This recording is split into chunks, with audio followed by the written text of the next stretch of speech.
Good morning all my dear student and my friends. बच्चों, आज का वीडियो जो है वो आपके लिए बहुत ही इम्पोर्टेंट है। आगे तक काम आने वाली चीज़ें हैं आपकी, और कंपटीशन वाले बच्चों के लिए भी बहुत ही इम्पोर्टेंट टॉपिक है ये। बहुत काम में आता है। कंपटीशन में हर एक या दो क्वेश्चन इसमें से पूछा जाता है, बहुत इम्पोर्टेंट है। तो आज हम पढ़ेंगे बाध्यकता के नियम। आपको प्रश्नावली 3.3 में बाध्यकता के नियम काम में आएंगे। तो देखो, बाध्यकता के नियम। सबसे पहले देखो 2 की बाध्यकता। जिन संख्याओं में इकाई का अंक 0, 2, 4, 6, 8 हो वह 2 से भाज्य होगी। जैसे 128 और 42 में इकाई का अंक 8 है, इसमें इकाई का अंक 2 है, तो दोनों किससे भाग चला जाएगा? 2 से भाग चला जाएगा। फिर देखो 3 की भाज्यता।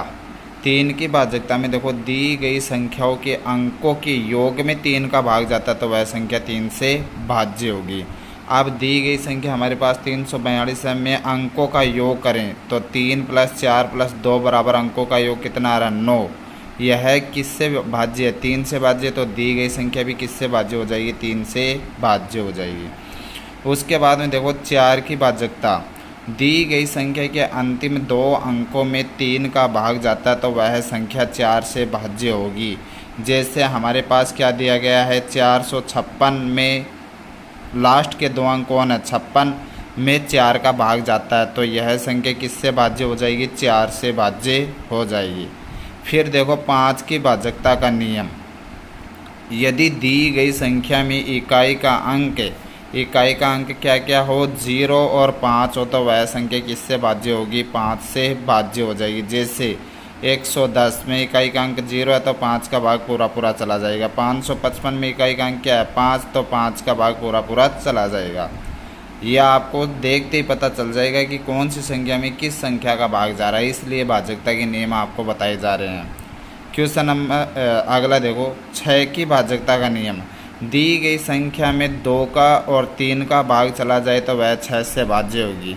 अब 6 की भाज्यता कैसे जांच करनी है आपको? 2 का और 3 का दोनों संख्याओं का भाग अगर संख्या में जा रहा है, तो वह किससे भाज्य हो जाएगी? 6 से भाज्य हो जाएगी। जैसे देखो हमारे पास जैसे दिया गया 126 में 2 और 3 दोनों का भाग जाता, तो यह 6 से भाज्य है। उसके बाद में देखो 7 की भाज्यता का नियम। तो 7 की भाज्यता का नियम क्या होता है? दी गई संख्या में इकाई अंक को 2 से गुणा करके शेष संख्या में से घटाने पर जो मान आता है उसमें 7 का भाग चला जाए, तो पूरी संख्या 7 से भाज्य है। जैसे 16,807 में इकाई का अंक 7, 7 का 2 गुना करेंगे तो कितना हो जाएगा? 14। शेष संख्या क्या बची हमारे पास? 7 को हटा दो, 1680। 1680 में से 14 घटाओ, 1666 में 7 का भाग जाता है, तो दी गई संख्या में भी किसका भाग चला जाएगा? 7 का भाग चला जाएगा। 7 की भाज्यता का नियम कभी नहीं पूछता, लेकिन फिर भी मैंने आपको बता दिया है। यह आपके 7 तक की भाज्यता के नियम हो गए। अब हम आगे देखेंगे 8 की भाज्यता का नियम। तो आगे देखते हैं अब 8 की भाज्यता का नियम।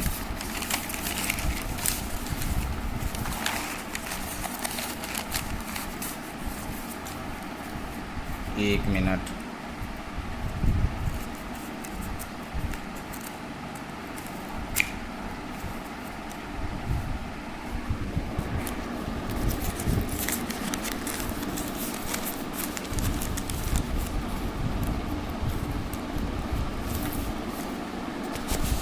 हाँ, तो अब देखिए 8 की भाज्यता का नियम।